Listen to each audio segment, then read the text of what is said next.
Hello everyone, my name is Skits and welcome to episode 12 of Skyrim Mods Weekly. I hope you enjoyed the video and thank you for watching. First mod I have for you is called Skyrim Hair Physics Project by XP32. This mod adds animation to non-static hair, similar to one used in newest Tomb Raider. As you can see, when your character has non-static hair like the one I use, Ponytail will react to your movements and act just like a hair in real life. So for example, if you jump, Ponytail will move up and down, if you run it will float, or when you move side to side, your hair will move as well. Mod did not use Skyrim animation to achieve this, but instead he used Havoc physics technology, and I don't really know anything about that. But if you want to know more, there is an hour-long tutorial by Candaras that explains it a lot more. You can find a link for it down in the description. So for this mod to work, you will need Skyrim script extender, any hair mod that adds ponytails. I personally recommend Ponytail Hairstyles by Azar Kiova and the HDT physics extension DLL that can probably be only downloaded from a weird Chinese site that has slowest download speed I've ever seen, but at least it is legit and it doesn't contain any viruses. If you also use raise menu, make sure it is updated to newest version, or else you will get a CTD when loading any save. In general, mod worked great. Hair react is similar to how it would react in real life, and it was on par with Tomb Raider hair physics. My only small problem were occasional stutters when I moved with my head too much, but other than that, mod did an amazing job, and I definitely recommend this mod. Next up we have Enhanced Wetness and Puddles by Anamorfus. This mod improves visuals of areas near water by adding new effects. It adds new wet meshes for hundreds of objects that appear near water areas, so you can actually see effect water has on them. So for example, rocks in waterfalls will now get wet, or any other rocks that appear near water areas. Mod also created new meshes for hundreds of other objects, so if you see a barrel or a box in the water, it will have wet effect applied. Mod also affects coats that are now more realistic and have layers of sand on them, unlike vanilla that is just plain and looks really dull. Another area mod enhances are places that should be affected by splashes of water, such as bridges or general areas around waterfalls. So for example, bridges and walkways around Markhard will have wet effect as well, and there will be puddles of water near them. Another great thing is that mod achieves this without any FPS drop, so if you have slow computer you don't have to worry. Overall, this mod is an immersive and realistic extension to Skyrim's visual. I liked it and you should go ahead and try it out. Moving on, we have realistic first-person camera BAP by RBE. This mod enhances BAP of camera in first person to make it more realistic and similar to other FPS games out there. As you can see on comparison split screen right now, biggest difference is in the normal walk. While in vanilla you can barely notice any BAP, with mod activated it is a lot more intense. Sneaking is improved as well, while sprinting is similar and many people wished for it to be more intense, so mod is working on a new version that will increase it a lot more. I personally got a little bit dizzy after playing with this mod, and I don't recommend it for anyone who gets dizzy easily. But if you don't care about that, and like many people have been waiting for this since Skyrim was released, then you should go ahead and download it. Now let's take a look at Immersive Icicles by Richy. This mod alters visuals of icicles to make them look more realistic and immersive. Mod kept original vanilla meshes and redone all UVs so they can use custom transparency textures. So now icicles look more frozen and clear, and less like solid snow blocks of ice. Icicles is one of parts of Skyrim that you won't notice how bad it is until you install a mod that fixes it, like Immersive Icicles.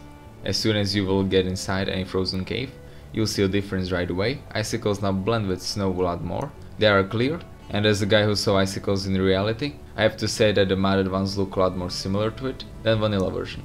My only small problem was that some of the bigger icicles look way too clear and tiny, especially from afar. But overall, mod still did a very good job. Like I said, icicles now look a lot more realistic and immersive, and I definitely recommend this mod. Next up we have SkyFix, Tidier Warmaidens Workshop by CovertKish, author of Mask of Corvo we reviewed in episode 2. This mod explains Warmaidens blacksmith shop in Whiterun. Mod's main goal was to create a small but significant change that is lore friendly and immersive. List of changes includes new custom both female and male logo that shows two respective owners of the shop. Smelter, that was out of place until now, was moved closer to Forge, and Adrienne is now able to use it during her daily routine. Smelter now has a main install with roof to add protection and realism to it. Workshop area has been fitted with wooden rails, clutter, barrels and a custom chair for a more contained and cozy feeling. It is also fully nav-meshed, cleaned with Test 5 edit, and there is more space to move around Workshop. I personally like all the new changes. Workshop now looks a lot better, and I think it should have looked like this in vanilla game as well. So if you dislike original look of Warmaidens and want something new and lore friendly in your game, then this mod is for you. Moving on to companion mods, we have FR Girl Followers by VRApollo, VRDaphni and Furiousreason. This mod has 2 new female followers that can be found in Winking Skewer in Solitude. First, let's take a look at Gloria. As you can see, she has a very detailed face with beauty marks, and her default version also has tattoos. She is a 2-handed Warmaiden, with her primary stats being 2-handed, heavy armor and meal, and she also has Barbarian, Skull Crusher, Juggernaut and Lightfoot perks, making her a slower but very strong 2-handed warrior. Second girl is called Christine, and she is my favorite one. As you can see, her face is very detailed as well. She has short hair and no tattoos on face like Gloria, but instead she has one on her chest. She uses melee weapons with shield. Her primary stats are 1-handed, light armor, shield use and minor archery, and her perks include Bladesman, Armsman, Agile Defender, Fighting Stance and Lightfoot, making her a fast sword wielder. My main plus about girls is that they are beautiful without looking like Barbies. Another great feature is that you can change their body types, tattoos and a lot more other stuff at a stone that can be found at Winking Skewer, making them highly customizable. In combat they fought well as well, even though it looked like they are taking turns in attacking, since there was not even a single time they attacked together. But overall, Martyrs did a very good job. I really liked both of the girls, they are beautiful and strong, and you should go ahead and check them out. Now let's take a look at armor mods, shall we? First one I have for you is called Thieves Guild Armor HD Revival by redtox, author of Forgotten Argonian Roots, reviewed in episode 4. This mod retextures all original Thieves Guild armor, like the Guildmaster armor, regular armor for both females and males, and unique armors like Tonilia and Carlia wear. As you can see, textures on Thieves armor are now high res, they are a little bit darker and a lot more detailed. The pants part now has a snake skin instead of plain design, it is a little bit more shiny, and looks a lot newer than the original version with worn out look. I personally like the new changes, and my only small problem was that file itself has over 100 megabytes, which is a lot, and I would love to see a more compressed version if it is possible. But other than that, I enjoyed the new look of Thieves armor. In my opinion, it is the best one out there, and I definitely recommend it. Next up we have Nerevar's Cloaks of Skyrim Ultra HD by Nerevar.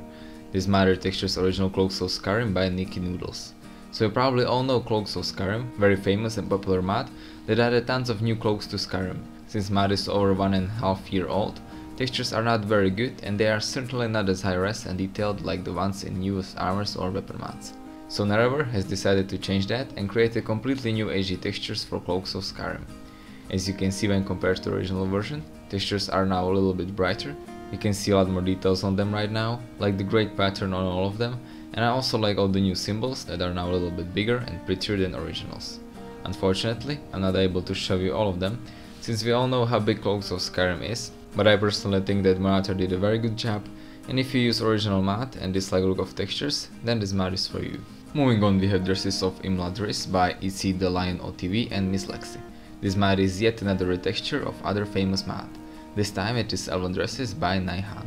You can obtain them by crafting them under miscellaneous section and any taining rack. Martyrs did not retexture all dresses, but only the main 4 ones. Main difference between original and retextured version are new ornaments and colors that provide feminine, elegant and noble look. To be honest, I never actually used original dresses since I wasn't making these type of videos back then, and my computer couldn't really handle Skyrim, but after testing them out, I have to say that there are some huge differences between original and retextured ones, especially on the blue variant. Except for blue, there is also black and red, green and red only variant. Each one of them has a unique look, but like I said, my favorite is blue one. But in general, Martyr did a very good job. Their retextured dresses are a beautiful alternative for original ones, and if you use original mod or you want a good looking and elegant dress for a female character, then this mod is for you. Now let's take a look at Triskele HD Shield by KettleWitch, author of Nordic Cookery and Animated Folding Rapier, reviewed in episodes 8 and 10. This mod adds a new shield into the game. You can obtain it by crafting it under Steel category at any forge. As you can see, it has custom textures for both front and back of the shield. Textures are high res and very detailed. I really like the ornament pattern on it. It is complicated and lore friendly, making it the perfect shield for all lore lovers. Design of the front was made by artist called Maxine Miller, so if you like what you see here, make sure to check out some of his work. He has some great pictures and designs on his page.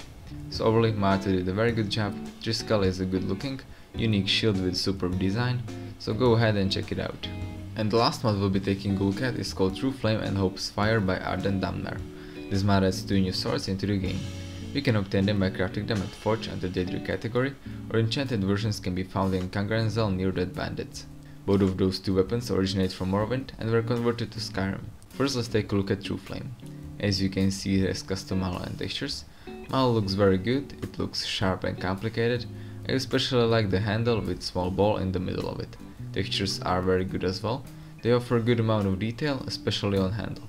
Enchanted version comes with fire enchantment that is also displayed on the blade. It looks very good, mesh fits with blade perfectly. In combat it was strong as well and had no problem with any enemies I faced. Second weapon is called Hopesfire, and just like Trueflame it has custom textures and model. Model is screwed but still good looking. The textures are a little bit more detailed, especially ornaments on the blade and handle. Now the enchantment on Hopesfire looks awful, especially in third person, and needs a serious rework. In combat it worked good as well, and bandits did not have any chance. So overall, both Trueflame and Hopesfire are good looking and unique weapons with amazing models. I like them and you should go ahead and check them out. So yeah guys, I guess that's it for episode 12 of our Skyrim Mods Weekly. I hope you enjoyed the video, leave a like if you did, tell me what you think about it in the comments, leave a like on my Facebook page if you haven't already, subscribe for more Fallout and Skyrim content, and I will see you next time.